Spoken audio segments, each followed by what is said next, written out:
No one really knows for sure. Elu Be, Elu Dibre, Elohim, Chaim, but this is the Mazor we live by. Berkat Hadanai Eloheinu Melech Ha'olam Asher Kedshana B'mitzvah B'tzivanu Al Sefirat HaOmer. Blessed are you, Hashem, our God, King of the universe, who has sanctified us with his commandments and commanded us concerning the counting of the Omer. Today is 36 days of the Omer, which is 5 weeks and 1 day. May the merciful one restore unto us the services of the Beit HaMikdash speedily in our days. Amen. Selah. Selah! Really? I don't fucking know. Who gives a shit? It's so garbage. Really? It's just the worst. Nobody gives a fuck. Really? No. Really? Really? Really? Yeah, no one gives a fuck. Why? Just live your fucking life, dog. Why?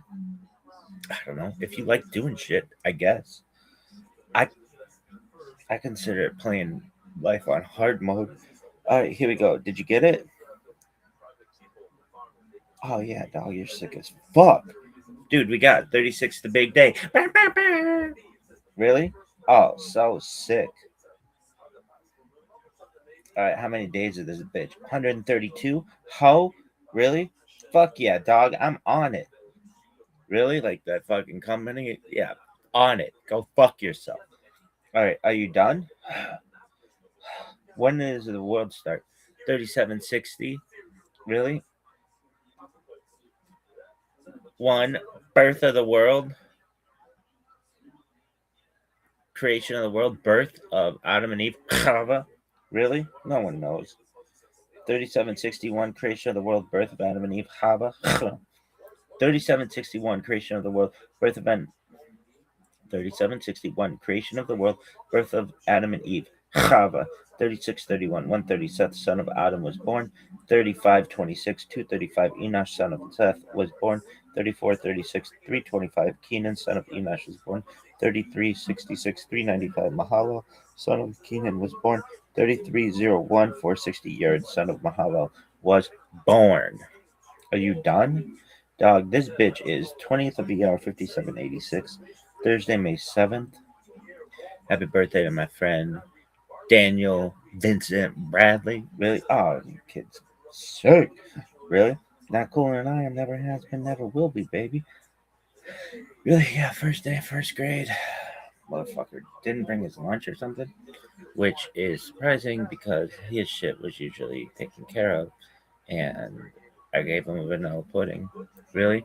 Yeah, and I didn't want to, and nobody else wanted to give him anything either. But then when I did, he had a fucking better lunch than everybody else. But I was the first person. Really? Yeah, and we became best friends. Really? Oh, sure, dog. Really? Yeah. And I've got to say, shout out to him. We talked about going to university, and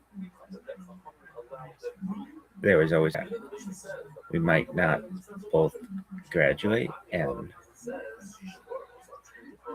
or even get in. And he was like, I'll bring you in my luggage if I have to. I was like, oh yeah, sweetest guy ever. Really? Yeah, did he? In his own way, yeah. Cool as fuck. Really? Cool. Yeah, but really? Yeah, dog sick as fuck. Really? Yeah, dog. Cool as fuck. Alright, is that the end of your story? No, dog.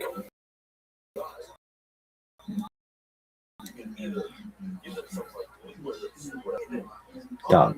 This shit. Oh.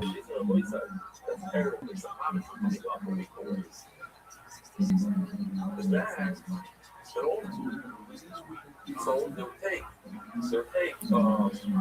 parts of the concrete and put it like from another concrete. What's the word in English? They're looking for take two trees and put them together.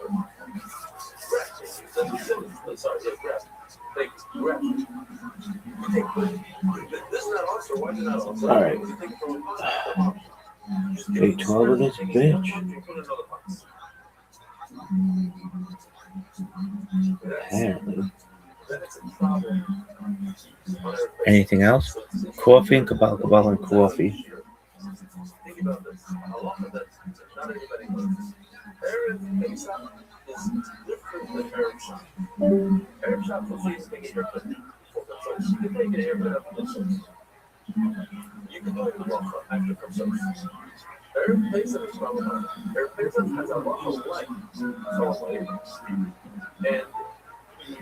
I think it was vanilla pudding, but we always said it was tapioca. Why?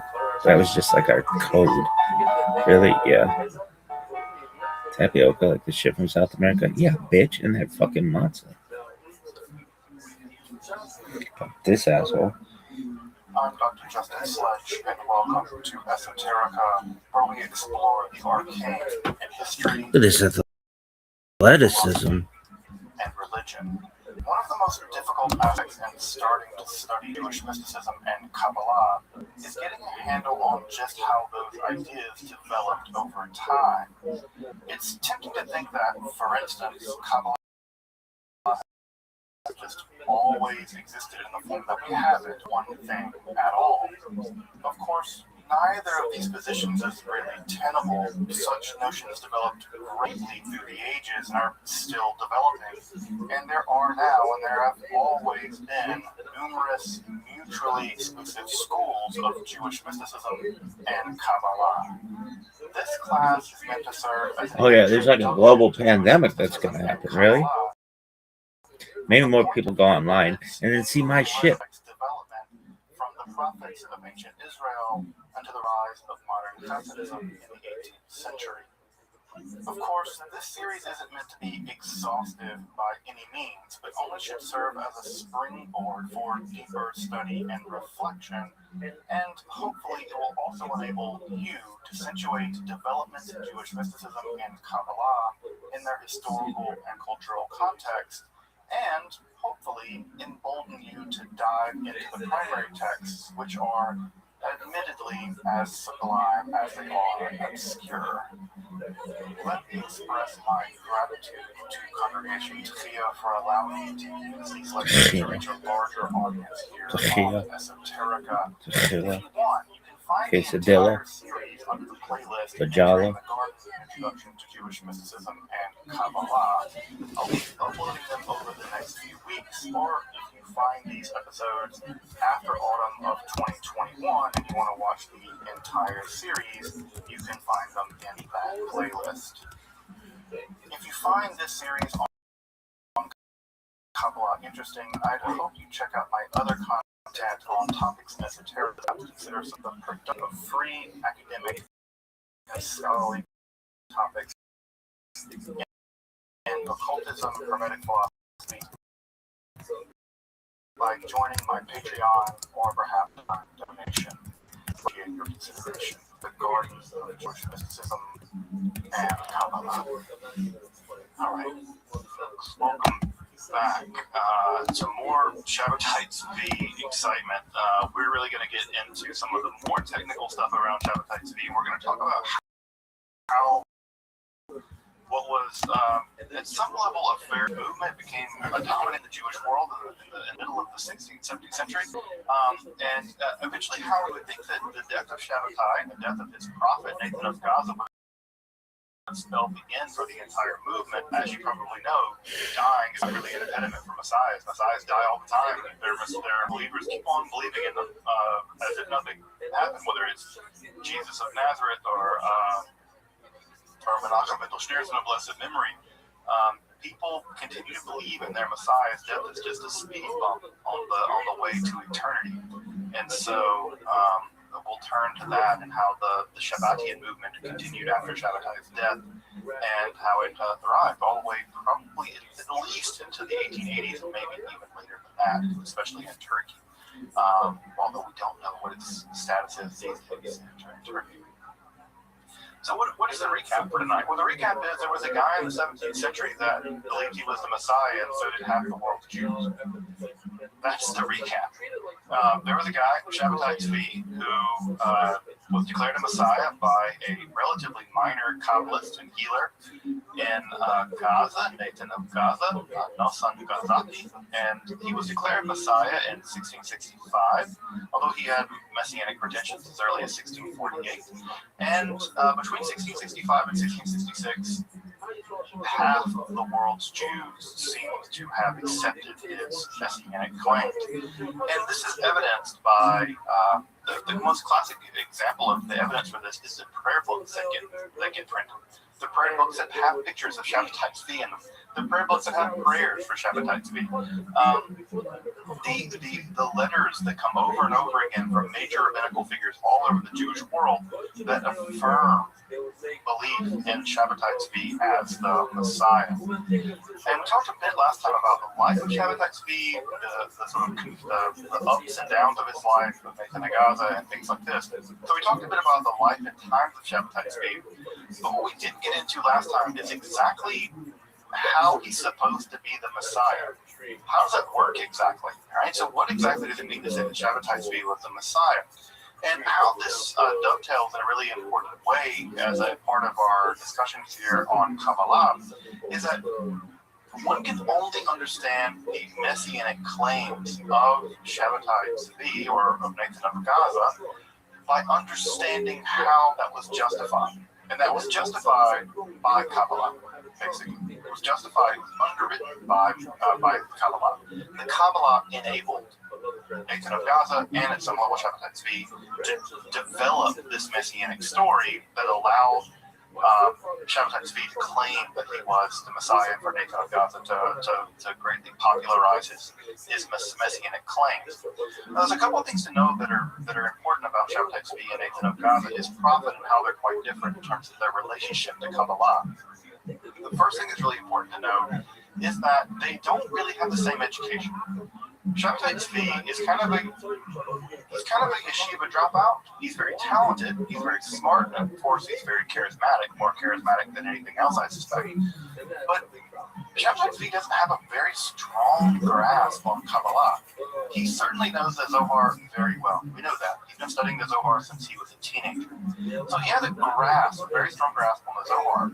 But the developments in the Korabaran system of Kabbalah, the developments in the world of Sfat, the world of Lurianic Kabbalah, there's actually very little evidence that Shabbatai Tzvi has of those developments. He doesn't understand or appreciate or have had education in the very complex world of Lurianic Kabbalah. So we have the education level when it comes to Kabbalah and Shabbatai Tzvi and Nathan of Gaza. Now, Nathan of Gaza, which is really important to know about Nathan of Gaza, is that he is hyper aware of the developments in Lurianic Kabbalah. And I mean hyper aware, he is so well educated that if you read some of his Kabbalistic works, which are among the most technical Kabbalistic texts written at the time, he knows very subtle differences between different schools of Kabbalah. So he even knows differences between how very technical ideas in Lurianic Kabbalah are being debated among very high-level people in that world. For instance, people like Israel Saru and Chaim Vital. So Nathan of Gaza is someone who knows these conversations. He is a technical maestro when it comes to the developments. He's at the cutting edge at some level of some of these developments. And it's going to be really important because how Nathan of Gaza is going to justify Shabbatai Tzvi's messianic claims are going to be by appealing to and, what's the right word, augmenting, changing, corrupting, whatever word you want to use. He's going to be relying heavily on Lurianic Kabbalah, but he's going to do his own thing too. He's going to do his own thing. We'll see this in just a moment. Shabbatai, for him, his messianic claims, which we can see in his letters, are not justified by appealing to complex ideas in Lurianic Kabbalah because he doesn't know much about it. He's claiming that he is the Messiah because God chose him and because he has a relationship with God. That is to say, Hashem and Shabbatai are friends. So when Shabbatai calls God by God's name, Yod-Heh, Shabbatai doesn't imagine he's doing something transgressive. He knows he's not supposed to do it. But he has this intense personal relationship with God that he can call God by God's name. So for him, for Shabbatai, it has nothing to do with some very complex Kabbalistic mythological stuff. It has to do with the fact that God and Shabbatai are close. That he and God have a relationship. And that relationship is one of anointing. It's one of, I have been invited into the wall of the Godhead, and I have a relationship with Hashem. Now, that to you might sound really Christian. That might sound really, really Christian to you. And in fact, one of the things that Shabbatai talks about all the time is Christianity. He talks about Jesus. He says, one of the things I'm going to do in this whole messianic business is redeem Jesus. He's very influenced at some level by Christianity. And part of what I think makes the Jewish world very uncomfortable is not his transgressive behavior. His transgressive behavior gets really overplayed for reasons we'll talk about later. But it's not his transgressive behavior, it's his syncretism. That he's okay with the idea of incorporating Christian elements, with incorporating secular elements, with incorporating Islamic elements. That's what works the Jewish establishment. It's his syncretism that makes them really angry. Of course, he does these transgressive things, that pisses him off too. But really, it's the syncretism that really gets him. And I think that's something that's come forward new in the scholarship. And we were just talking about this before the recording started, is that part of what's going on now in the scholarship, we're now beginning to realize that Shabbatai Tzvi was much more at the helm of understanding what was going on than the previous generation of scholarship, mostly Gershom Sholem, thought. Sholem basically thought that at some level, Shabbatai Tzvi was a yeshiva dropout who had no real understanding of Judaism, much less really Kabbalah, and that he was a mentally ill person that rode on the coattails of the great prophet Nathan of Gaza. That was the theory that really, if you read Sholem's work, that's the theory that goes. More recent scholarship by Believes, other kinds of folks, Pavel Machenko, that we now know that's not true. Because we have Gershom Shabbatai Tzvi explaining why he thinks he's the Messiah. And he gives very different reasons for why he thinks he's the Messiah, as opposed to Gaza thinks. So we're getting a much more complicated vision of his theology, his ideas of his own messiahhood. We're getting those ideas, and this shows you that the scholarship is continuing to evolve. Let's get into Nathan of Gaza's theory, right? Let's get into Nathan of Gaza's theory, because that's going to really tie us back to the Kabbalah in a big way. So what does Nathan of Gaza think? Why does Nathan of Gaza think that Shabbatai is the Messiah? So it has everything to do with Kabbalah. It has everything to do with Lurianic Kabbalah. So just to rewind a little bit, right? You'll remember from the Lurianic theory that God was originally an infinite fullness, and that fullness filled the entire everything. And that in order to create creation, God had to contract God's self, and that act of contraction is called tzimtzum. Well, when God contracted God's self into the tzimtzum, that left behind a void, what we call the tehiru in Hebrew. And the tehiru, right, when it was evacuated, according to the Lurianic Kabbalah, it left behind traces of the divine. There are sort of fragments of God left behind. Always imagine, you ever poured out oil from a cooking pan? There's always oil left, no matter how much you tip it over. You can't quite get all the oil out.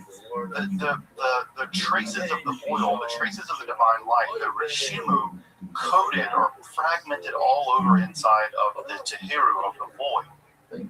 Well, some of those aspects of those traces within the divine void contained elements of divine judgment. Remember, divine judgment in the Kabbalah is always thought of when divine judgment isn't checked by other forces. That is evil. It's unbridled judgment, din. Well, those elements of din, of unbridled judgment that remain inside of the tehiru, in front of the void, those elements of unbridled vengeance and judgment, they sank to the bottom of that void. And as they sank to the bottom of that void, those elements became the sort of the abyss, the sort of demonic world at the bottom of that void, of the gap that when God zoomed. That area, by the way, is called the golem, and Lurianic Kabbalah, it's called the golem. It's the unformed world. This is sort of chaos. It's a tohu vabohu. It's this chaotic nightmare where all the evil has sunk to the bottom of the void. All right. So when God shoots God's light into that void, at the very tip of Yesod, at the tip of God's phallus, I suppose, at the tip of God's Yesod, the tip of that sphere that light plunges all the way in to the tehiru, And tip of that, and this is where Nathan of Gaza comes in. This is not Lurian Kabbalah, this is Nathan of Gaza. The tip of that void shoots all the way into the very bottom of the void of the abyss where the demons are, and the tip of that is the soul of the Messiah. The soul of the Messiah is the tip of the spear, the tip of the light going all the way in. And as soon as it reaches the bottom, it comes back up, and all of God's remaining judgment in Ein Sof floods into the void, the demonic abyss, the golem, and the soul of the Messiah is the only thing good left at the bottom of that chaotic, nightmarish abyss of evil. The soul of the Messiah is born, is deposited, according to Nathan of Gaza, at the very bottom of the abyss. And that abyss is filled with every form of evil imaginable. Every form of evil imaginable. The soul of the Messiah is born there, put there. And there, the soul of the Messiah becomes infused with all this evil. And it's only through this unimaginable process where the soul of the Messiah has to redeem itself, has to climb out of this horrifying abyss of evil, that in the process of redeeming itself, eventually it pulls itself all the way right through these horrific, what I call the Tanaim dragons of the text describes this. It's called the Treatise on the Dragons. As the Messiah soul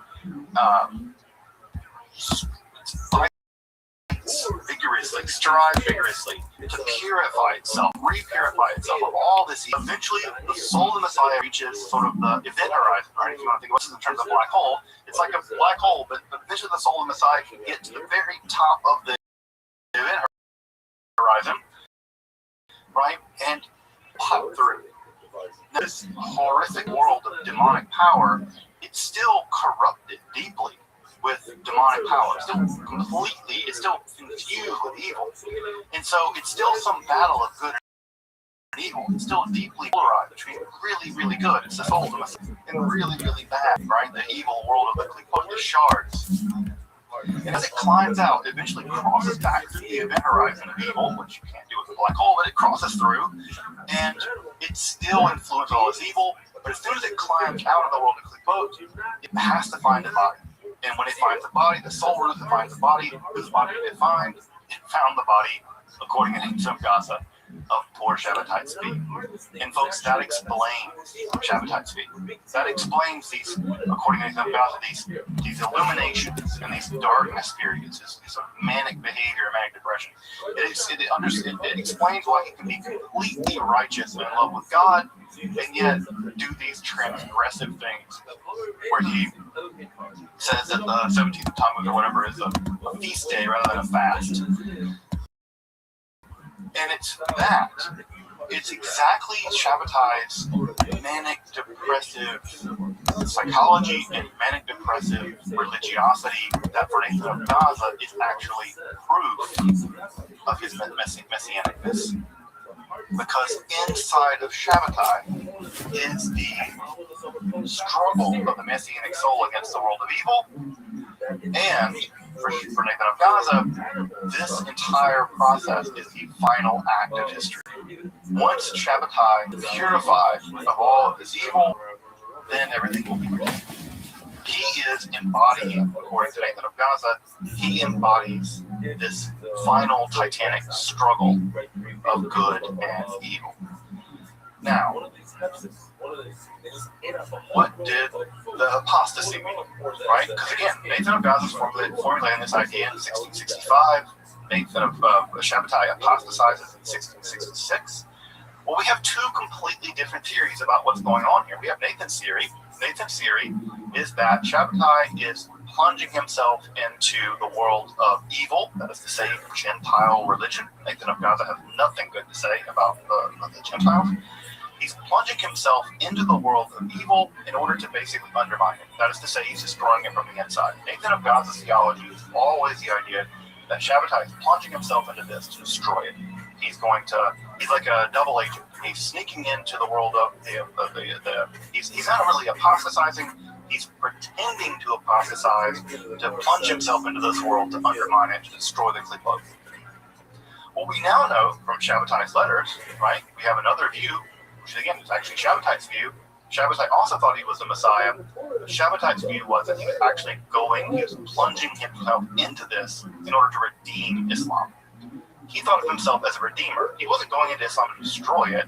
He thought there was positive things in Islam. He thought there was positive things in Christianity. And the idea was that ultimately, by plunging himself into this, by plunging himself into Islam, he could redeem the world of the Muslims, and that would be part of the grand redemption. Notice they're very different theories. Notice that what Nathan thought was happening is one thing, and what Shabbatai is happening is something completely different. So notice here, even the Shabbatian movement isn't coherent in terms of what they thought was happening in terms of Shabbat.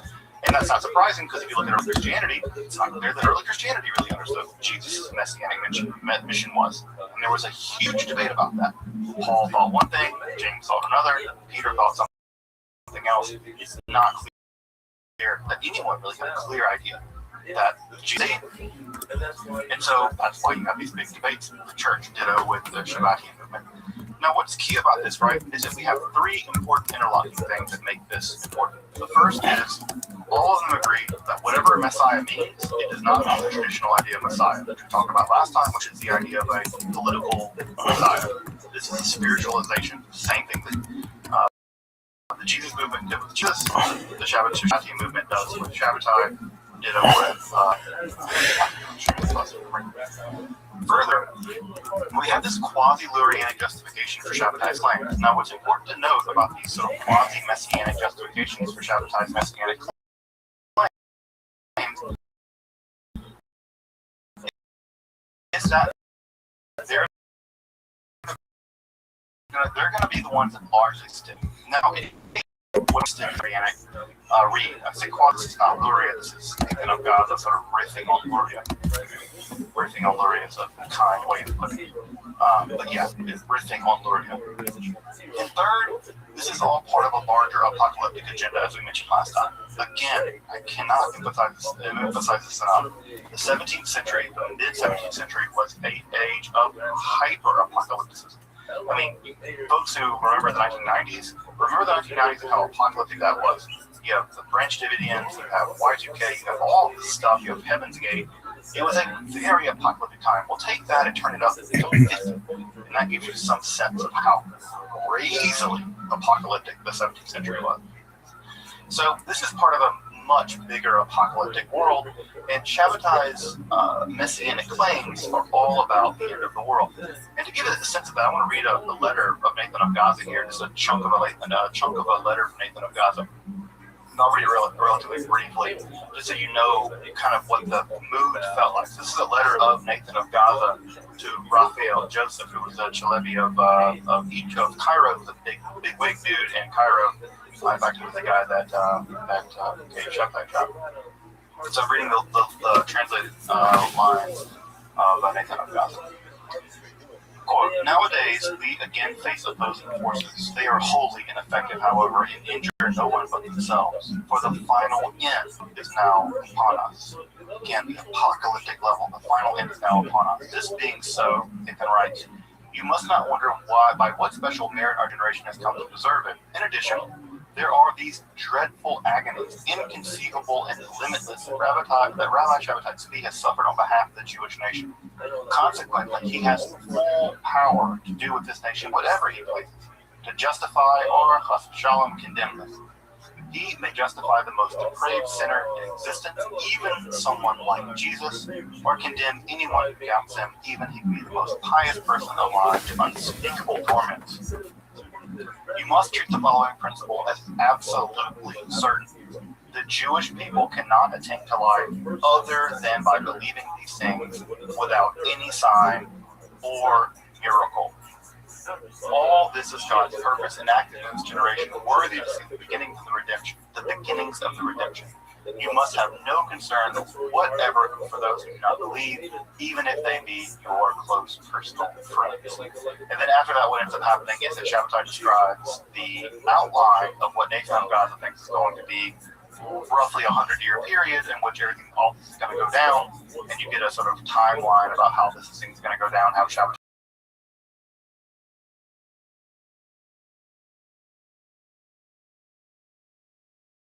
Nathan of Gaza puts on to all this.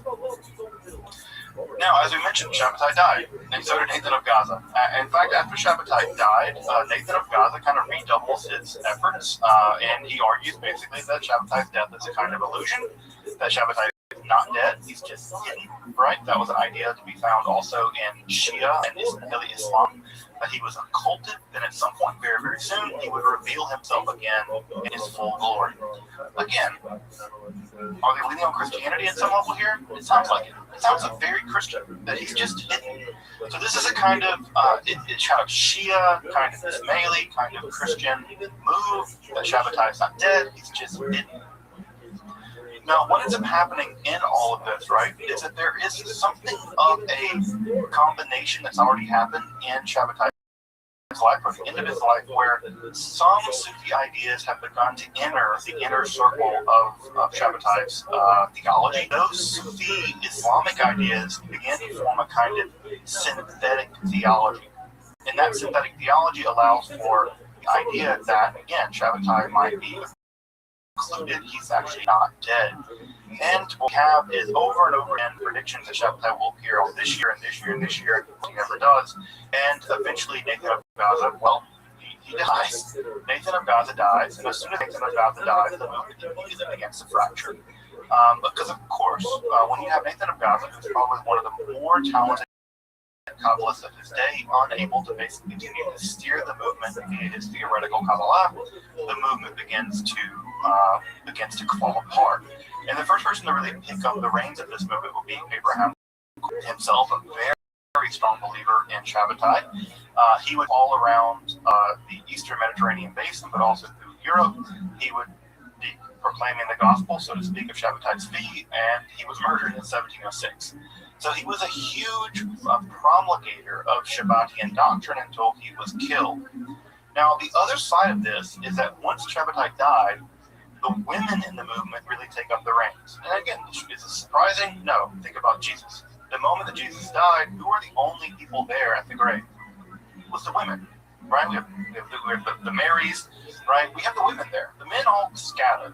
And so women, in a big way, hold the reins of the movement very early on. And in fact, there's some really great studies about Shabbatian women prophets and how the Shabbatian women prophets really both made the movement work, but also propelled the movement after Shabbatai had died. Now you'll remember that Shabbatai remarried after his first wife died, and his second wife, Aisha, or Yosefet, she went by both names. Actually, Aisha, or Yosefet, declared that her younger brother, Yaakov Corrido, was in fact the reincarnation of Shabbatai's feet. So what we have, again, is the use of Lurianic Kabbalah, the idea of soul roots, and Gilgul HaNeshemot, the idea of reincarnation, being marshaled to show that there is a continuity of Shabbatai's soul. He's not dead. He's just reincarnated. He's reincarnated, of course, into the younger brother here of Aisha Yocheved. And what ends up happening in this whole process is that there is some pressure being put on these quasi-Shabbatian Jews, Muslims, that are there living in places like Salonika and in places around the Shabbatian movement. Remember that part of what happened with Shabbatai is he was condemned for not being Muslim enough. He was exiled all the way in what is now Montenegro. And so some of the people around him that stayed around him, about 300 families or so, were Jewish believers in Shabbatai who had never converted to Islam, and eventually with Aisha's pressure, probably she's getting pressure from the Ottoman Empire, they all convert. Right? We get a mass conversion of about 300 families who do convert to Islam in 1683, some years after Shabbatai died. That core of about 300 families, right, which is the size of basically the synagogue I grew up in, that core was going to form the core of the post-Shabbatian movement. And over around a century, right, we have about, that number grows to about 600 families, and over time, what would end up happening is in that time period, in the generation after Shabbatai's death, the new faith of the Shabbatian movement would take effect. And the new faith looks something like this. There is a Torah that is composed of 18 laws. There are 18 laws that make up the Torah of the Shabbatian movement. They do not have a relationship with Jews, and they have outward relationships with Muslims, but they don't marry with Muslims, and they don't bury their dead with Muslims. So they don't associate with the Jewish crowd because obviously they're not Muslim, they're not Jews anymore. They're Muslims now. But what's important is they still follow an underground form of Judaism made up of 18 laws, and they only own rights, and they only bury of converted Jew Shabbatian people. They don't actually observe Islam completely, and they dissimulate. They lie about the degree to which they're really Muslims, and this actually has precedent in some lodges in the Sufi movement.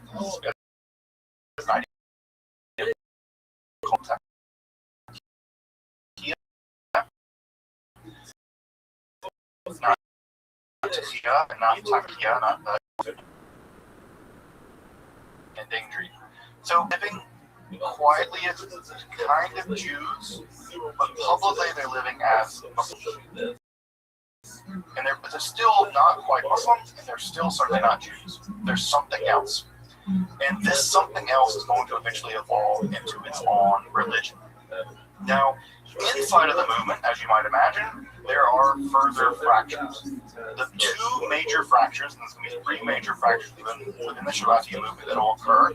The first major fracture is that there's going to be another incarnation of so-called incarnation of Shabtai Tzvi and Berechia Russo, who is known in Turkish as Osman Baba. He'll die in 1720, which, by the way, is telling you how close we're getting to modernity, by the way, at this point.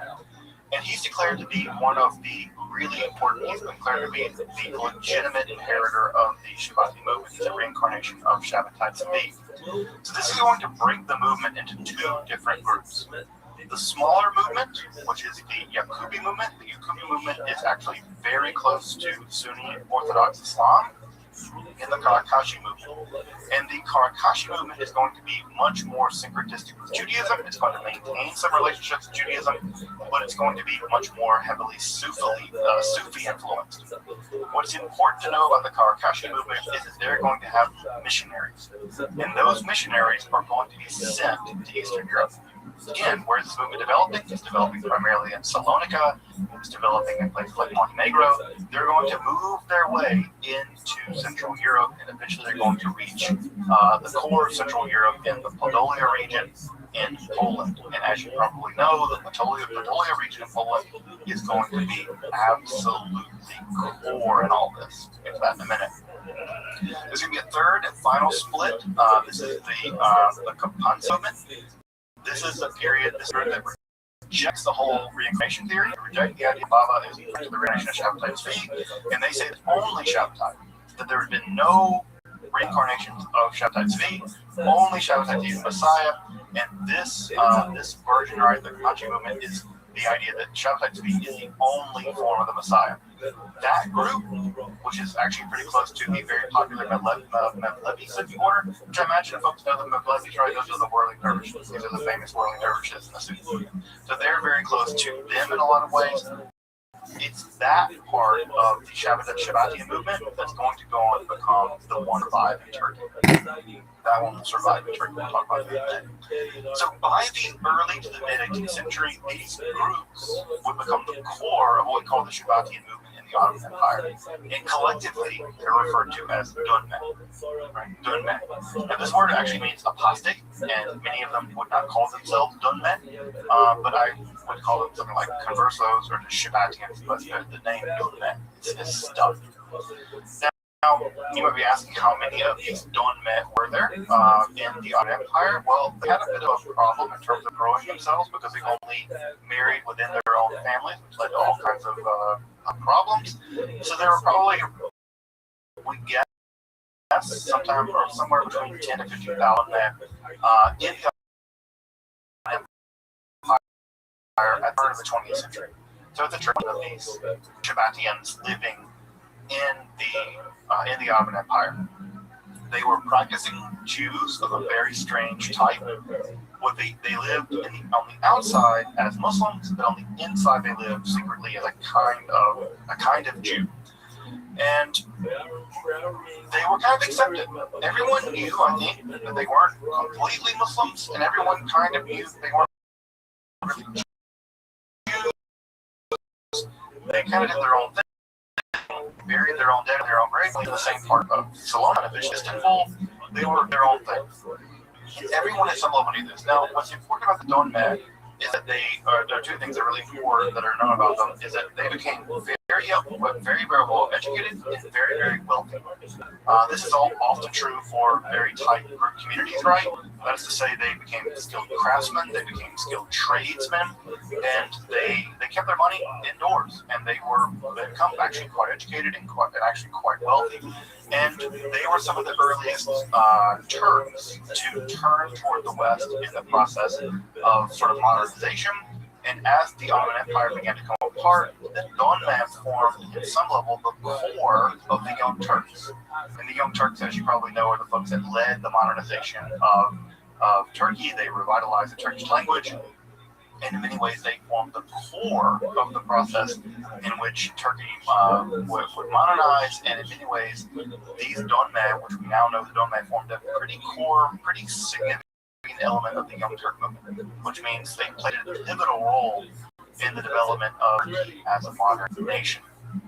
Now, the tide of that would all turn. I think it's right. I think it's on the side. The first foreign minister government would be a Karakashi Donmed. So the first foreign minister, that's a big deal. That's a high-ranking member of the Turkish government, was Donmed.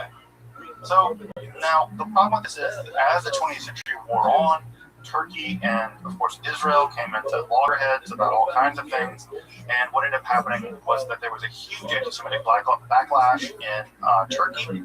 And that anti-Semitic backlash caught the Donmed. The Donmed were thought of as secret Jews. And the idea that they were secret Jews was even more terrible because they were, conspiracy theories and stuff that fled through Turkey. And so many of the Donmed basically completely abandoned any Judaism, and many of them just ceased being Donmed and became completely secular. The question now these days, by the way, is: are there any Donmed in Turkey at all?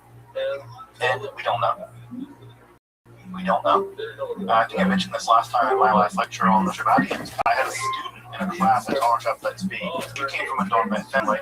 And she said that in Turkey, that she would ask other people, and they would say, "Yeah, I come from a family of Karakashi people, or I come from a family of Abasi people, but no, I'm just a secular person. My father was secular. My grandfather may have visited, whatever, a tomb with someone. No, there are no practicing Donmed left in Turkey." The problem with this, of course, is we don't know, because part of what the Donmed do is they don't tell anyone they practice this idea of takia, which means they don't make it public that they are, in fact, Shabbatians. So are there Shabbatians left in Turkey? Maybe. Probably not. They're probably extinct. But are there Donmed families left in Turkey? Probably. Yeah, there are definitely Donmed families left in Turkey. But are there any practicing Shabbatians in Turkey? The data seem to indicate no. It seems to be an extinct religion. But I'm leaving the door open for the possibility that they're still over there, but I think that the odds of them actually surviving are pretty low. So that gives us some idea that the Donmed, some level of Shabbatianism, continued to thrive all the way into the 11th century in Turkey, where it was kind of born. Now, as I mentioned, right, Karakashi sect, the sect that holds that Osman Baba is the reincarnation of Shabtai Tzvi, and to get some idea where we are, we're on 1720. That sect, the Karakashi, were much more willing to mix Judaism and Islam, and remember, it was that sect that sent the first post-Shabbatai missionaries in Eastern Europe. Now, you might wonder why in the world would anyone do this in Eastern Europe? Why would you figure these guys out? Shabbatai dead. He's been dead for a generation. He was a huge disappointment. It was a disaster. This entire thing was a disaster. Why would any Jews listen to the idea that Shabbatai is the Messiah, despite the fact this entire disaster has happened? Well, the first thing is that news of Shabbatai's death actually happened really slow. It took a long time to get to Central Europe. And so unlike in the Ottoman Empire, where the news traveled very fast, by the time the news got to Central Europe, Poland, things were very slow, and frankly, people weren't terribly educated. Jews in Central Europe in the early 18th century, Jews in Central Europe in the late 17th century, the early 16th century, or late 17th century, yeah, they're not terribly educated. This is a very, very rural, very superstitious, very mystically inclined group of people. Remember that the Judaism of the Ashkenaz, the Ashkenaz, have historically been very interested in supernatural, very taken with those kinds of ideas. Secondly, knowledge of Kabbalah at that time was very, very piecemeal in that area. Now, knowledge of Kabbalah in other areas was much higher, but at this point, early on in late 17th century, knowledge of Kabbalah was very, very piecemeal, very fractured. What's important to know about this is those people coming in, some of these Karakashi missionaries carrying the gospel of Shabbatai's feet, had a much higher degree of Kabbalistic education at some level than the local people did. So this is very impressive.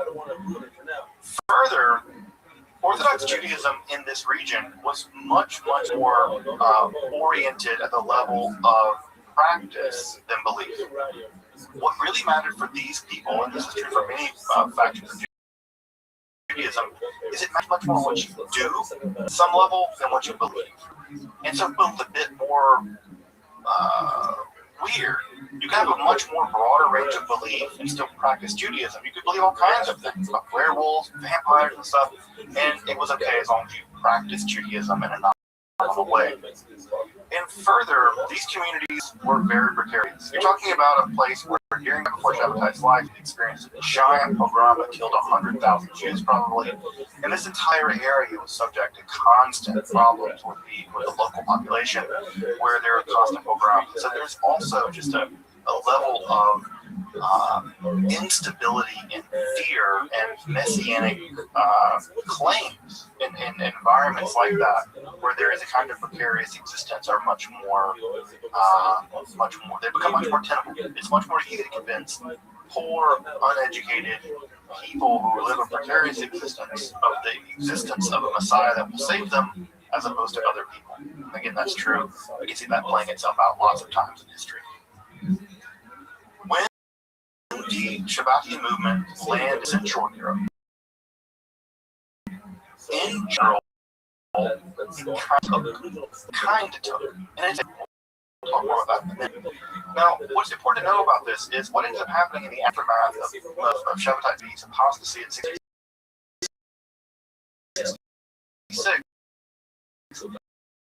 is that most people deconvert. They rejected the rules we rejected. Well, what ends up happening is that typically the rabbis that were the almost always the anti-Shabbatai people were the Mossad, or the rabbis of the local region, like Manasseh in Israel, for instance, in Amsterdam, and Manasseh in Israel, who was an anti-Shabbati in the entire time. Once the fervor of the Messiah, Manasseh in Israel, they able to bring this flock in. So hotly messianic, very messianic, maybe one of the largest messianic centers in the world. And then after the 666 apostasy, people were really disappointed. And Manasseh ben Israel, the rabbi of the community there, was able to basically shepherd them through the disaster.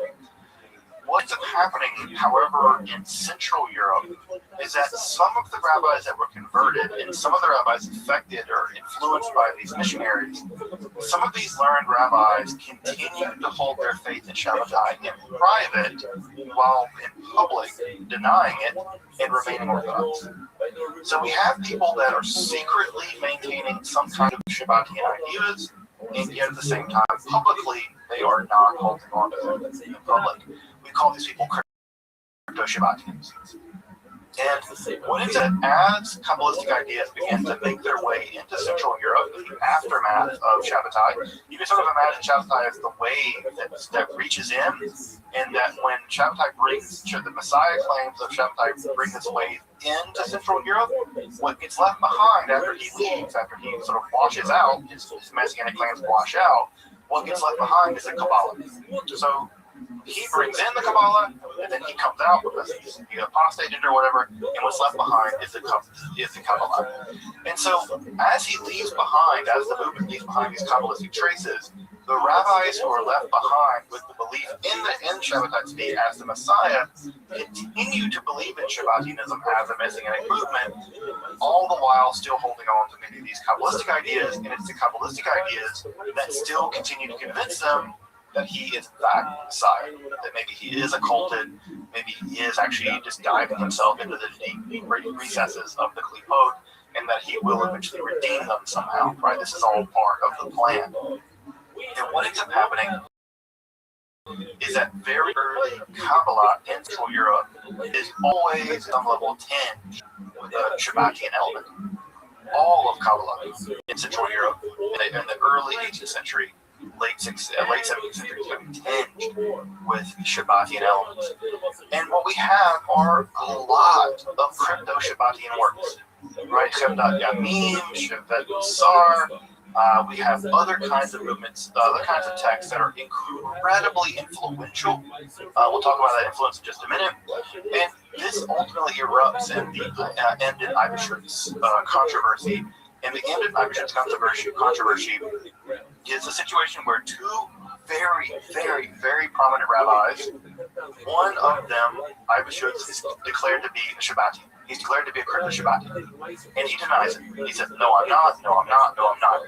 And this debate, by the way, was not settled in their lifetime. Both Emden and Eibeschutz eventually died. And for a long time, people believed that Emden's critique of Eibeschutz was that he was not really a Shabbatian. Now we know he probably was. We actually have good reason to believe now that was in fact a Shabbatian, crypto-Shabbatian. In fact, to this day, it's not even clear who was and who wasn't. We still don't know who was a Shabbatian and who wasn't at this time period. And this is not good. This would be a if it weren't for the emergence of the most important movement in basically the modern period. And that movement, of course, is Hasidism. And so in many ways, the disdain between the Shabbatians and the anti-Shabbatians, the crypto-Shabbatians and their condemners, is also going to track to the rise of Hasidism and the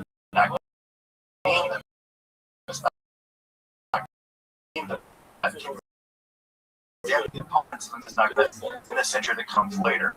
Now, people are very Hasidism, maybe a little upset. But the data is now showing, the evidence is now showing that early Hasidism and Shabbatianism, there is a relationship there.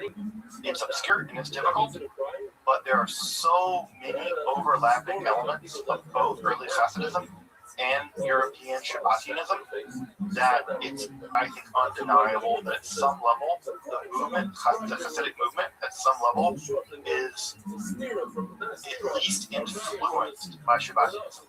I don't want to say an outgrowth of Shabbatianism. I don't think that's true. But the idea that they're completely distinct, I think, is no longer holdable by the Hasidic movement.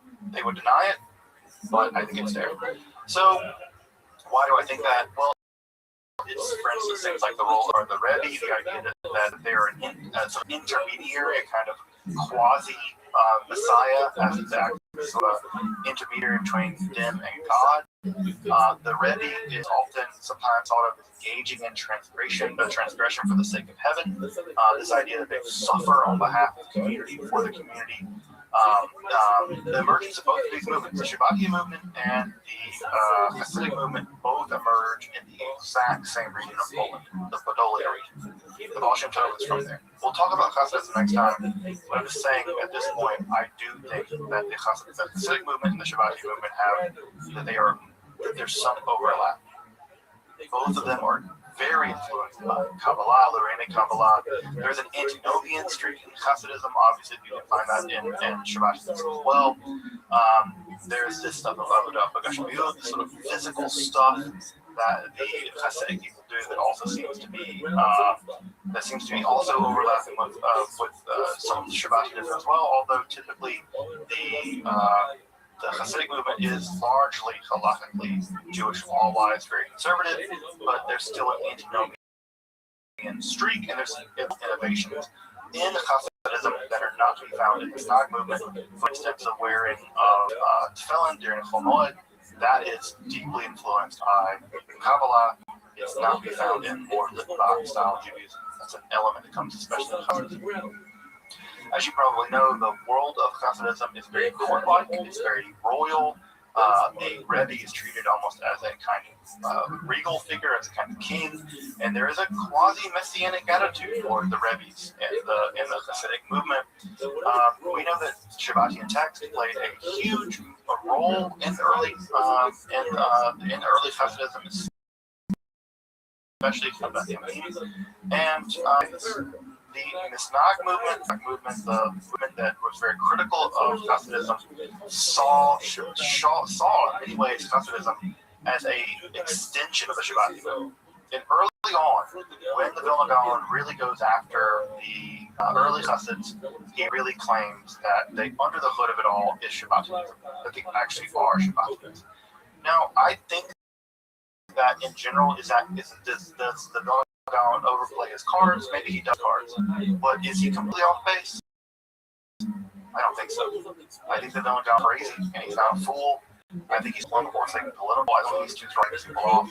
I think there's actually a relatively strong argument to be made that there is a strong influence of the Shabbatian movement, the crypto-Shabbatian movement in Central Europe, especially in the Podolia region, on early Hasidism. We'll get to Hasidism next time.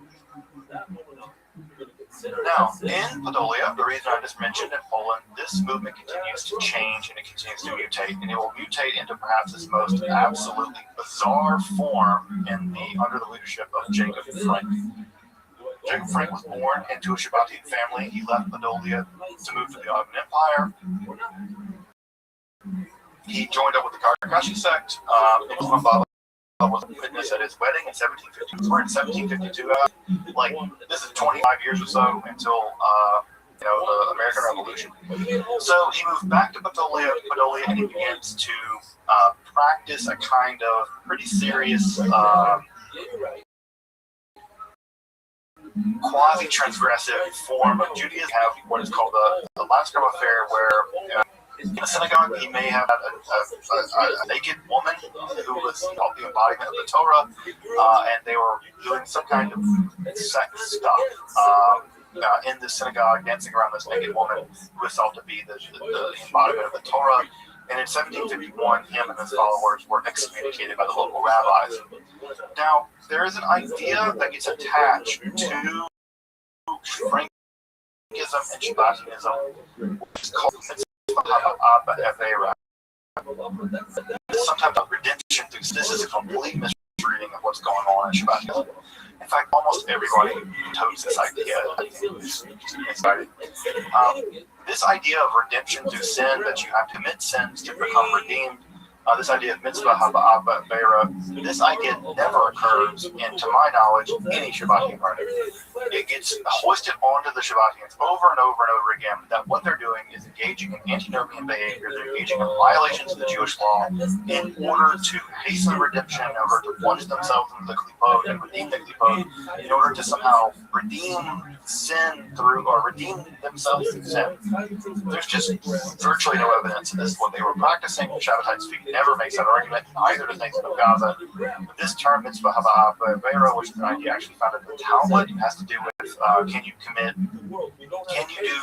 mitzvah with a forbidden object? So the classic example is, can you wave a stolen lulav of an esrog? And the rabbi say no, right? You can't commit a mitzvah, other mitzvah. And so even the idea of this is just ridiculous. And unfortunately, it's gotten played by a bunch of anti-Semites and stuff who have these vast conspiracy theories. Somehow all of modern Jews or all kinds of people, George Soros or whatever, that these people are somehow part of this Frankist lineage of the Rothschilds and all this stuff, and that they're really secret Frankists and they're engaged in horrifying sins, and the more sin they do, they can redeem themselves. And this entire anti-Semitic conspiracy theory is rooted in the idea of the Frankists and the Shabbatians practicing this idea of mitzvah haba'ah. But the truth of the matter is they never did this, and that was not what they were up to. And I would say that anyone who wants to believe in this, just show me in the Shabbat literature where this idea is put forward. I don't know that it ever is. I can't find a single thing. What Frank does argue is that what's happening is that he is inaugurating a new Torah. That the new Torah that he is inaugurating is a replacement, right? So you have the Torah Beriah, right? And he's inventing a new Torah. He's conjuring into being a new Torah, the Torah Absolute, the Torah of this world. And that Torah is not really a religion. He calls God. Is their knowledge. That is how you would say it in Ashkenazi Hebrew, but this idea he's bringing a new form of the Torah into the world, where there's going to be this thing that he calls religion called Das, or Das.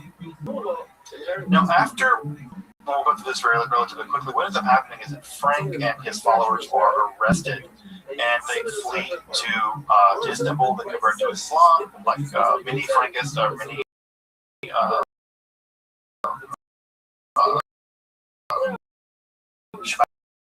Shabbatians at the time, and what they end up doing is they represent by the Zohar who reject the Talmud, and then the other camp, the anti-Shabbatians, the anti-Frankists, accept the Talmud but reject the Zohar. Now, of course, the Jews accepted both, and the Shabbatians are trying to parlay with the Catholic Church, basically, so that the local Jewish population can't basically condemn them. The Shabbatians argue with the rabbis. There's a 19 to 40 debate, and the bishop is the person who's going to side with whoever, and the bishop obviously sides with the Shabbatians and against the Talmudists, and the Talmud is condemned, and there are dozens of copies of the Talmud burned. Now, what ends up happening, again, history is always funny, the bishop that sided with the Shabbatians in Poland in 1757, he dies, and a new bishop emerges who is no longer a friend of the Shabbatians. At this point, he's actually the reincarnation of Osman Baba, and Shabbatai begins to reveal the new religion. And what ends up happening after that is that, oh man, this gets so complicated. There's a local bishop who wants to basically prove the blood libel is true, and in order to prove the blood libel, the idea that you sacrifice the host, sort of classic anti-Semitic nonsense, he holds another dispute in Lvov in 1759 of the blood libel. But the anti-Talmudists are declared to be not really Jews, and they are to be converted. And Nathan and Frank, on September 1759, basically sides with this bishop, and this bishop stands to gain an enormous amount of land and all kinds of stuff, and also the Jews, including Frank, also stand to gain an enormous privilege by converting to Catholicism. 3,000 Jews are converted to Catholicism on the 17th of September 1759. It's a disaster. It's a disaster. I don't think Frank himself even thought this was going to happen. Now, Frank, being, I think, completely full of himself and I think just delusional with power, holds that this is part of the plan. Just like Shabbatai had to convert to Islam, well, Frank, the reincarnation of Shabbatai speaking of Baba, he's going to in fact, to this day, it's not clear who was and who wasn't. We still don't know who was a Shabbat and who wasn't at this time period. And this is not good. This would be a minor issue if it weren't for the emergence of the most important Jewish movement in basically the modern period. And that movement, of course, is Hasidism. And so in many ways, the disdain between the Shabbatians and the anti-Shabbatians, the crypto-Shabbatians and their condemners, is also going to the rise of Hasidism and the Midnight people that condemn the opponents in the century that comes later. Now, I'm going to make some amenable Hasidism may be shown, but evidence is now shown that early Hasidism and Shabbatianism, there is a relationship there. It's obscure and it's difficult, but there are so many overlapping elements of both early Hasidism and European Shabbatianism that it's, I think, undeniable that at some level the movement, the Hasidic movement, at some level is least influenced by Shabbatianism. I say an outgrowth of Shabbatianism, I don't think that. But the idea that they're completely distinct, I think, is no longer holdable by the Hasidic movement. They would deny it. So, why do I think that? Well, it's, for instance, things like the role of the Tzaddik or the Rebbe, the idea that they are a sort of intermediary, a kind of quasi-Messiah, as the act is sort of a intermediary between them and God. The Rebbe is often sometimes thought of engaging in transgression for the sake of heaven. This idea that they suffer on behalf of the community, for the community. The emergence of both of these movements, the Shabbatia movement and the Hasidic movement, both emerge at the same region of Poland, the Podolia region. The Baal Shem Tov is from there. We'll talk about Hasidism next time, but I'm just saying at this point, I do think that the Hasidic movement and the Shabbatia movement have that there's some overlap. Both of them are very influenced by Kabbalah, Lorraine Kabbalah. There's an antinomian streak in Hasidism. Obviously, you can find that in Shabbatism as well. There's this stuff of Avodah Bagashmiut, this sort of physical stuff that the Hasidic people do that also seems to be also overlapping with some of the Shabbatianism as well. Although typically the Hasidic movement is largely halakhically Jewish law-wise very conservative, but there's still an antinomian streak, and there's even legal innovations in Hasidism that are not to be found in the Misnag movement. For instance, the wearing of tefillin during Chol Moed, that is deeply influenced by Kabbalah. It's not to be found in more Litvak-style Judaism. It's an element that comes especially in Hasidism. As you probably know, the world of Hasidism is very court-like. It's very regal. The Rebbe is treated almost as a kind of regal figure, as a kind of king, and there is a quasi-messianic attitude toward the Rebbe's in the Hasidic movement. We know that Shabbatia text played a huge role in early Hasidism, especially Shabbat and in many ways, the Misnag movement, the Litvak movement, the movement that was very critical of Hasidism, saw in many ways Hasidism as an extension of the Shabbatia movement. And early on, when the Vilna Gaon really goes after the early Hasids, he really claims that under the hood of it all is Shabbatianism, that they actually are Shabbatians. Now, I think that in general, does the Vilna Gaon overplay his cards? Maybe he does overplay his cards. But is he completely off base? I don't think so. I think the Vilna Gaon is not crazy, and he's not a fool.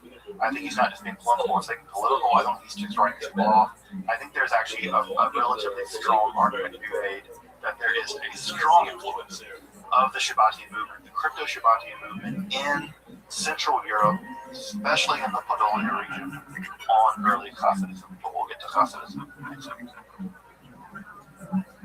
Now, in Podolia, the region I just mentioned in Poland, this movement continues to change and it continues to mutate. And it will mutate into perhaps its most absolutely bizarre form under the leadership of Jacob Frank.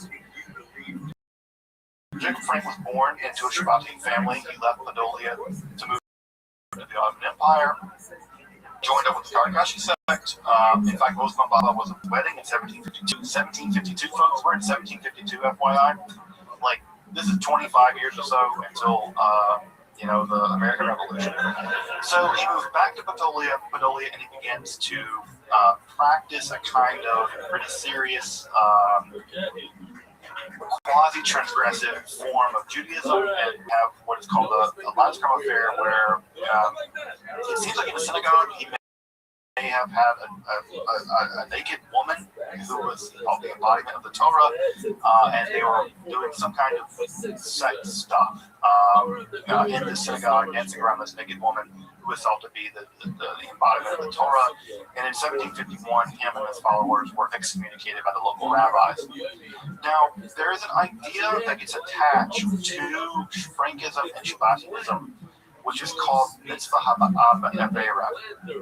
This is sometimes translated as redemption through sin. But this is a complete misreading of what's going on in Shabbatianism. In fact, almost everybody who totes this idea, I think, is just misguided. This idea of redemption through sin, that you have to commit sins to become redeemed, this idea of mitzvah haba'ah, this idea never occurs, and to my knowledge, any Shabbatian party. It gets hoisted onto the Shabbatians over and over and over again that what they're doing is engaging in antinomian behavior, they're engaging in violations of the Jewish law in order to hasten redemption, in order to plunge themselves into the klipot and redeem the klipot, in order to somehow redeem sin through, or redeem themselves through sin. There's just virtually no evidence that this is what they were practicing. Shabbatai Tzvi never makes that argument, neither do they.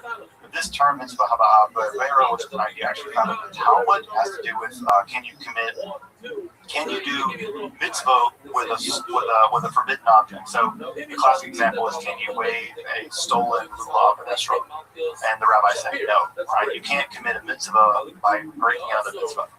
And so even the idea of this is just ridiculous, and it's unfortunately gotten promulgated by a bunch of anti-Semites and stuff who have these vast conspiracy theories that somehow all of modern Jews, or all kinds of people, George Soros or whatever, that these people are somehow part of this Frankist lineage, the Rothschilds, all this stuff, and that they really see Frankists and they're engaged in horrifying sins, and the more sin they do, they can redeem themselves. And so this entire anti-Semitic conspiracy theory is rooted in the idea of the Frankists and the Shabbatians practicing this idea of mitzvah haba'ah. But the truth of the matter is, they never did this, and that was not what they were up to. And I would say that anyone who wants to believe in this, just show me in the Shabbatian literature where this idea is put forward. I don't know that it ever is. I can't find it. That's a single thing. What Frank does argue is that what's happening is that he is inaugurating a new Torah. That the new Torah he's involved, that he is inaugurating is a replacement, right? So you have the Torah there, right? And he's inventing a new Torah. He's conjuring into being a new Torah, the Torah of this world, and that new Torah is going to inaugurate a religion that he calls Da'at, wisdom, knowledge. The Das is how you would say it in Ashkenazi Hebrew, but this idea, he's bringing a new form of the Torah into the world, and that new form of the Torah is going to be this thing that he calls a new religion called Das. Now, after this relatively quickly, Frank and his follower arrested, and they flee to Istanbul. They convert to Islam, like many Frankists or many Shabbatians at the time, and sort of making a deal with the devil. And by the devil, I mean here. And what they end up doing is that they represent a camp of Jews who are influenced by the Zohar, who reject the Talmud. And then the other camp, the anti-Shabbatians, the anti-Frankists, accept the Talmud, but reject the Zohar. Now, of course, the Jews accepted both, and the Shabbatians are trying to parlay with the Catholic Church, basically, so that the local Jewish population can't basically argue rabbis in the 19th debate. This is the person who's going to side with whoever, and the bishop obviously sides with the Shabbatians and against the Talmudists, and the Talmud is condemned, and there are dozens of copies of the Talmud burned in Poland. Now, what ends up happening, again, history is always funny, the bishop that sided with the Shabbatians in Poland in 1757, he dies, and a new bishop emerges who is no longer a friend of the Shabbatians. At this point, Frank declares that he's actually the reincarnation of Osman Baba and Shabbatai Tzvi, and he begins to reveal his new religion. And what ends up happening after that is that, oh man, it gets so complicated. There's a local bishop who wants to basically prove the blood libel is true, and in order to prove the blood libel, the idea that Jews sacrifice and kill the host, this sort of classic anti-Semitic nonsense. He holds another dispute in Lvov in 1759 of the blood libel, but the anti-Talmudists are declared to be not really Jews, and they are to be converted. And Nathan and Frank on September 17th, 1759, basically sides with this bishop, and this bishop stands to gain an enormous amount of land and all kinds of stuff, and also the Jews, including Frank, gain an enormous amount of privilege by converting to Catholicism. 3,000 Jews are converted to Catholicism on the 17th of September 17th. It's a disaster. I don't think Frank himself even thought this was going to happen. Now, Frank, being, I think, completely full of himself and I think just delusional with power, holds that this is part of the plan. Just like Shabbatai had to convert to What up, Sophia? Hope you're living like a G. I just stream my life on here. If you're looking for something entertaining, like, yeah, there you go, girl. Into the world of Catholicism. And after he converts, he lives a life of a Polish noble. He lives a life of a Polish noble. He's wearing fine clothes, doing all this stuff, but at the same time, he is also engaged in very heterodox behavior, and in a way that the Turkish court would accept Shabbatai engaging in very strange behavior, the local Catholics aren't having it. They are not having it. Eventually, they arrest Frank, and he is basically sent to prison, a monastery, for 14 years. So he's arrested and sent to a monastery for 14 years because they do not want to deal with him. The Catholics are not playing around, perhaps in the way that the Turk. 72 Russian forces invade Poland, and they release him. They actually release him from this monastery where he's being kept, and he kind of cozies up with members of the Holy Roman Empire. He gets comfortable with Joseph II. He meets Paul I, the future Tsar of Russia, and it's in that time period that he writes his principal Frankist Shabbatian work, a text called The Collection of the Words of the Lord, which is published in English now. What ends up happening is that he gets into kerfuffle with Joseph II, the emperor of the Holy Roman Empire. He's expelled from the court, and he ends up settling, and eventually he dies of a stroke in 1791. 1791, right? We're like in the middle of the French Revolution at this point, right? 1789, we're just not far off from the terror. At that point, about 1791, his daughter, Ava, takes control of the movement. Again, it's women who rescue this movement. There are about 25,000 Frankists. That is to say, Catholics living as crypto-Jews in Poland in the late 18th century. And what ends up happening is Ava Frank leads the movement into the future, basically building a giant court around her. She actually claims that she's the daughter of all these Russian royalty or whatever, and there is a huge Shabbatian center at both Warsaw and Prague, both under her control. And she lives like a princess, folks. I mean, people, like, the amount of money that she spent to maintain her lifestyle basically bankrupted the movement. And when she died in September of 1816, the movement was so heavily indebted that it began to clear its own weight. I mean, she lived like a monarch, and in the areas that she lived in. By the 1880s, we know that the movement sort of lifting on, although many people at that point had begun to realize that just being Catholic is a better idea. They're trying to maintain this bizarre double life. And so many people through the 1860s and 70s began to convert and began just to be Catholic, just continue to be Catholic. And by the 1880s, we have very little evidence that people are practicing crypto-Judaism anymore. They're no longer Shabbatians, but they're still very emotionally connected to Ava Frank. In fact, Ava Frank became sort of a cult of personality all of her own, and it became less about Shabbatai Tzvi and less about Nathan, less about Frank and more about her and her cult of personality. And what we end up having is people basically by the 1880s have largely converted to basically just literal Catholicism, although some people deconvert. Some people deconvert and go back to Judaism. So there's a bit of a split there. To end that split, you may know this family. It's a very Catholic family that becomes a pretty Catholic person. I'm trying to pronounce their name wrong, but you probably recognize the Loyola family. You probably know who that is. That's the family of John Paul II.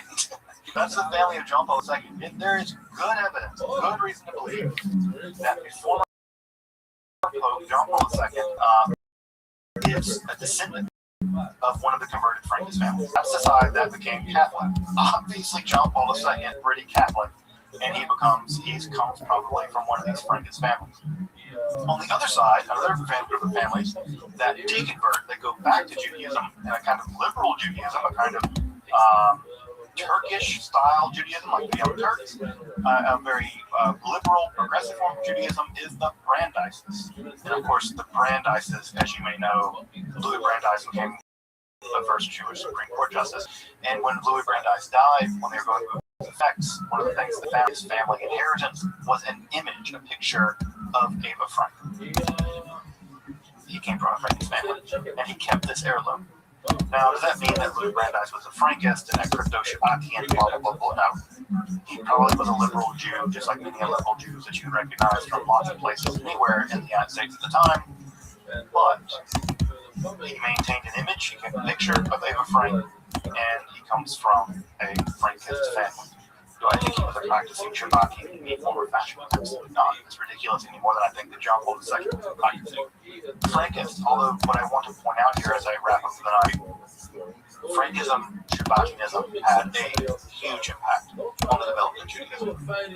Huge impact. The idea that you can't study Kabbalah until you're 40 and married and all that, that's a response to the Frankist, to the Shabbatian movement. The internal reality of Judaism in Central Europe, the rise of Hasidism, is probably at some level a Frankist movement, part of, or at least a Shabbatian, an expression of a kind of Shabbatian. The intense hatred of the Hasidic movement by the Messianic is probably part of their anti-Shabbatian movement. And again, we have prominent families who emerged in the aftermath of the disaster of Shabbat. Both in the rise of the world of Young Turks, the rise of the Turkish Turkish national movement, and then we have families who are very prominent Polish families, like the family of John Paul II and the family of Brandeis, who ultimately emerged from the Frankist movement, from the Shabbatian movement, and are part of world history in a big way. There are even neo-Shabbatians. There are neo-Shabbatians. In fact, my channel, the Esoterica channel, I have a couple of folks who are neo-Shabbatians. I expressed the idea that Shabbatianism was a disaster for Judaism. I'm not going to apologize for that. I think it was a catastrophe. But I think if someone finds Shabbatites to be an interesting spiritual figure, all the better for them. But what I want to hammer home tonight, as I wrap up this lecture tonight, is that we cannot imagine Judaism coming into modernity without Shabbatai Tzvi. Shabbatai Tzvi is the bridge, in many ways, of Judaism from the world of the medieval world, the medieval Kabbalah, and he is the bridge to modernity. Hasidism, the Haskalah, Zionism, all of that, at some level, have to be seen as in the shadow of Shabbatai Tzvi, as in the shadow of the Shabbatian movement. All of the Messianic stuff in the Chabad Lubavitch movement, Reform Judaism, all of it, at some level, it is the shadow of Shabbatai Tzvi. And there's no way that we can deny it, I don't think. And so, in many ways, if you want to understand modern Judaism, you have to understand it at some level as a response to the Shabbatian movement. And in that way, in a big way, Shabbatai Tzvi is still around. Because in many ways, we are living in the shadow cast by this peculiar Messiah who apostatized to Islam and continued to be Jewish or something. So, to drive this point home and to put a fine point on it tonight as we wrap up, modernity, Jewish modernity, is in many ways in the shadow of Shabbatai. And the more we learn about him, the more we understand him, the more we understand the movement that came after him, whether it is the fractures that in his death or the Frankist movement or what have you, the better we understand Jewish origins in modernity, whether it be the Haskalah, Hasidic movement, the Misnagdim, whatever, they're all in the shadow of this guy. And I think it's quintessentially important to understand him, Nathan of Gaza, theology, the Kabbalah really is, anyways, downstream of him. And so, Shabbatai Tzvi, a Messiah who, in many ways, in a lot of ways, I think of Judaism in some ways, of pre-modern Judaism being bookmarked between two Messiahs, and that's Jesus of Nazareth and Shabbatai Tzvi. You can bookmark Judaism in some ways, medieval ancient Judaism between those two bookmarks, and that modernity is in the aftermath of the Shabbatai. So, whether you like him or not, whether you're embarrassed of him or not, whether you think he's crazy or not, whatever, you certainly can't deny, I don't deny, that we have not, as a Jewish population, come to a real impact that he made. And I think that we're worse off for that. I think the better we understand Shabbatai Tzvi and his messianic movement and its vicissitudes, the better we will understand Judaism, the better we understand Jewish modernity. Zionism, and if we don't do that, we do that at our Welcome back, and thank you for joining me as I explore the garden.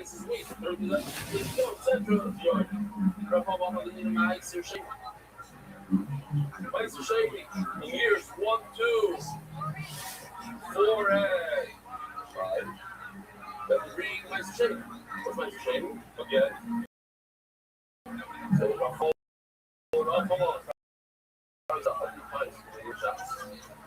And produce gives 2% gives 10%. Blame gives 10% of what you just received to the fight, and that's all Truma spices. And on years 1, 2, 4, 5, gives 10% himself. He brings 10% of the rest of the process of the trying to here, This footwork. very good. If you take this combination of 3 different things and you eat it outside of your Shalayim, the Achalah is the Chayyim give out it's reading outside. It's only a third of the designs, and a third of the designs, and a third of the designs. But these things of the style, the wheat, and the flour. Rub on the into my side thing. Going now, giving over Tumah. Oh, sometimes you want to report the rest. Over Tumah, report the other things. Except Tumah. God says, except Tumah even on a matzah. But once the Kaddish says, Robert, not as simple as it, not that it gives over Tumah. So the Kaddish over here is the tool Tumah is doing it, etc. That the wheat and the flour are like mouse and it's pure. It doesn't have any. How do you make dough? You don't make dough with the shaft, the peel, whatever you want to call it. It's pure. So you cannot, if you have the peel of the, what's the better word? No. The husk? We have the husk. Oh, that's a better word. We have the husk. It's not with starter. Rob is trying to say, in order to give over Tumah, you need a full shear without the husk. It's like me. So it means like how junior riots. He's a big Tumah, big change Tumah. The husk of the meat is edible, and therefore, even the husk is desired. So, what's the barley? That's if it's the husk is not desired when it comes to barley. Anything you add, one of the small directions, red, big, small, discusses. The fire, the sacrifice. When you have a fruit, you know, water, you want the water to touch it, and it comes susceptible to the Tumah. Because they're doing cheese, that's not what we're talking about.